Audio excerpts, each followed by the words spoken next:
What in the world? Yeah.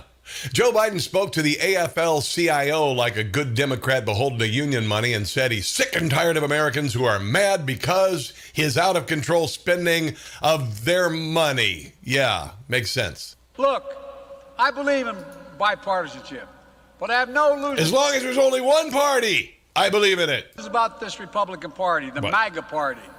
Now, wait a minute. You said believes in bipartisanship and then immediately goes after the other party. Look, I believe in bipartisanship. That's not very bipartisan. But I have no illusions about this Republican Party, the MAGA Party. I've been able to bring some Republicans along on parts of my plan. Yes, serious sellout rhinos. But the fact is, Republicans in Congress are still in the grip of the ultra-MAGA agenda. I don't know about your life, but Joe Biden certainly has changed my bank account, my checking account, my gas and grocery budget. Here's our dear leader saying when he travels the world, he essentially is like the Maytag repairman for our country. I travel the world trying to put things back together. Trying to remember where I am. Trump did not leave a very good situation. Yeah, that whole respect from other world leaders and stuff and the projecting strength is terrible. I'm kidding. No matter where I go in the world, whether it was the Inter-American Conference we just had for this I look around and I say, where the hell am I? Hemisphere, or NATO, or dealing with the ASEAN countries, or the Far East. Guess what?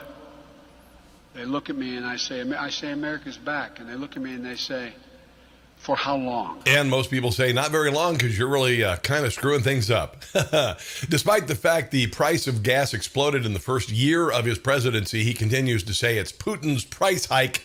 Psst, nobody believes this. First, I'm doing everything in my power to blunt Putin's gas price hike. And to try to pee at night. Just since he invaded Ukraine, it's gone up $1.74 a gallon. $1.74. That's bad. Because of nothing else but that. President Biden is going to visit Saudi Arabia despite saying he wouldn't. Then he would during the same interview question. Weird. Have you decided, sir, whether to go to Saudi Arabia? No, not yet. Okay, I haven't decided if I'm going to go to Saudi Arabia. There you go. What would be the holding up the decision at this point? Are there commitments you're waiting for from the Saudis or on the negotiations over peace? No. The commitments from the Saudis don't relate to anything having to do with energy. Sure. It happens to be a larger meeting taking place in Saudi Arabia. Sure. That's the reason I'm going. Uh-huh. And it has to do with national security for them, for Israelis. No, wait. He said he wasn't going, and now he just did. I have a program. Anyway, it has to do with much larger issues than having to do with the energy. So going to the Middle East to beg for oil is okay now, but Chuck Schumer sang a different tune when Donald Trump was the president. Kind of weird. President Trump can take action today to help alleviate the pain at the pump.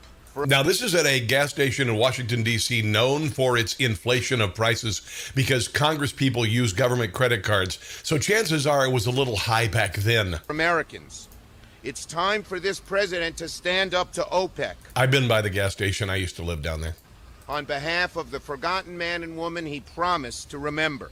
Wow, these gas prices are ridiculous. It's almost like it was Joe Biden's plan to put fossil fuel out of business. How ridiculous would that be? Number one, no more subsidies for fossil fuel industry. No more drilling on federal lands. No more drilling, including offshore. No ability for the oil industry to continue to drill, period. End. Well, that certainly is a game changer for the fossil fuel industry. Certainly sounds like the government wants you to do business. But have no fear, Biden's Energy Secretary, Jennifer Granholm, has a solution. Just spend $60,000 on an EV to save $60 when you fill up. Duh! If you filled up your EV by charging, and you filled up your gas tank with gasoline, and you have the same size... Just imagine going to a convenience store and sitting there and charging your car for 3 hours. ...tank, you would save $60 per fill-up. I would eat like 400 taquitos from the meat wheel in the convenience store in that time. By going electric rather than using gasoline. So it's a very compelling case. But again, to your point, we want to bring down the price at the point of purchase. And certainly buying a car that costs more than most people make in an entire year is the solution.